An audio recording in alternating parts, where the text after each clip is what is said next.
Bom, agora eu vou falar um pouco da nova instrução que a gente criou para o processador da disciplina. A gente criou uma função que chama CTZ, que a gente define aqui como 38.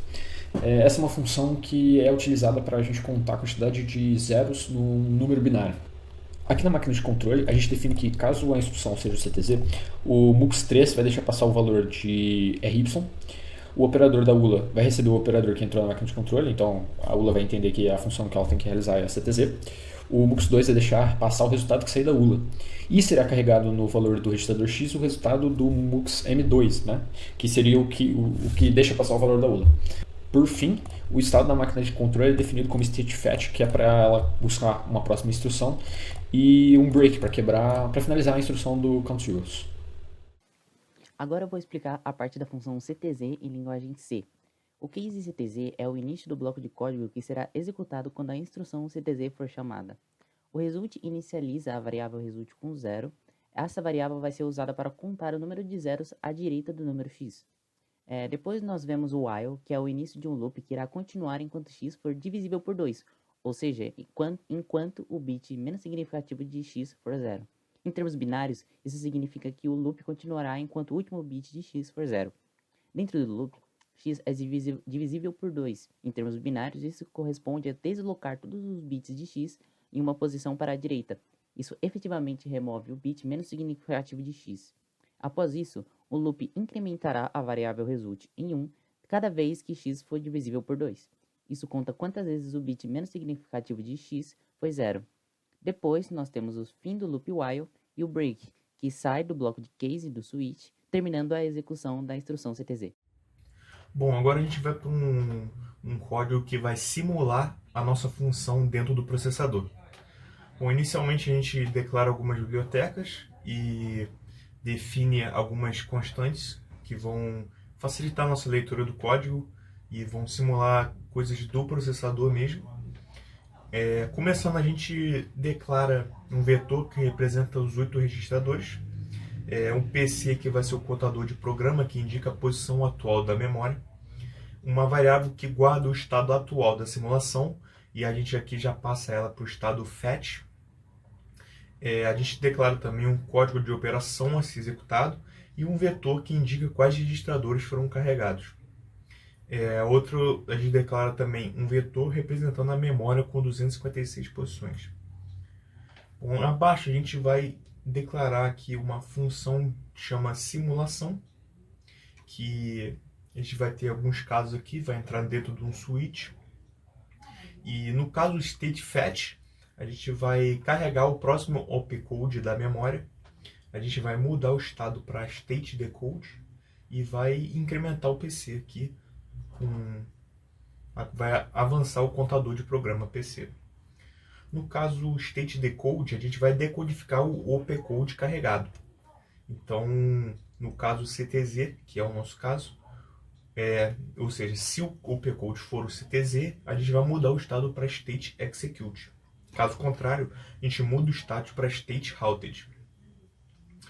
No caso state execute, a gente marca o load registrador RY como carregado e a gente muda o estado para state halted. Aqui a gente vai também inicializar o registrador RY com 0.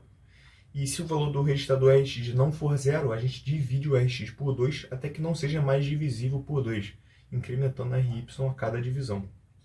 Dentro desse loop while aí. Descendo aqui um pouquinho, a gente vai marcar o load register RY como carregado e a gente vai mudar o estado para state halted.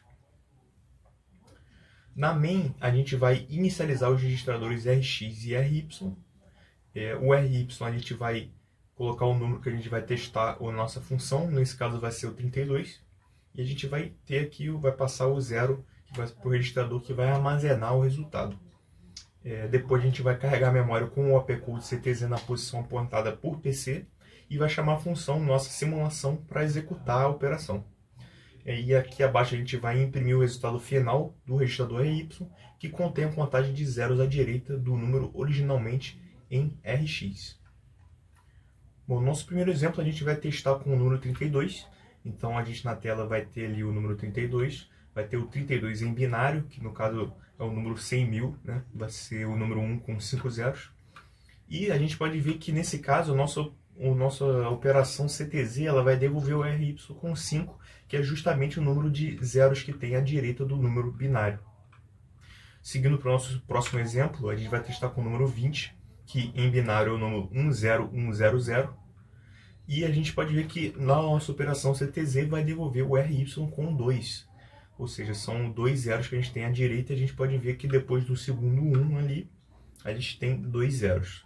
E para o nosso último caso, a gente vai testar com o número 115, que em binário é 110011. E a gente pode ver que a nossa operação retorna um valor correto de zeros que não tem nenhum. O RY ele vai retornar com 0.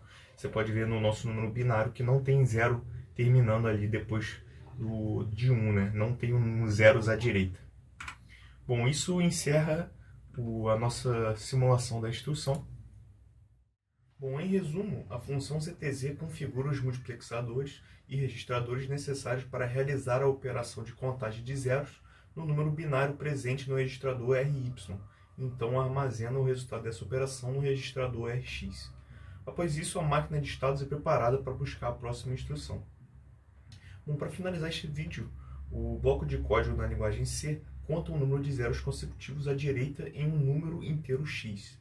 O número de zeros à direita é armazenado na variável result. A operação é então realizada dividindo x por 2 repetidamente, até que x não seja mais divisível por 2 e contando quantas vezes isso é feito.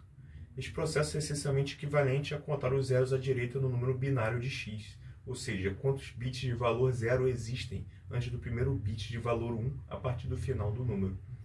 Bom, essa foi a nossa instrução para o processador. Espero que você tenha gostado do nosso vídeo e até a próxima.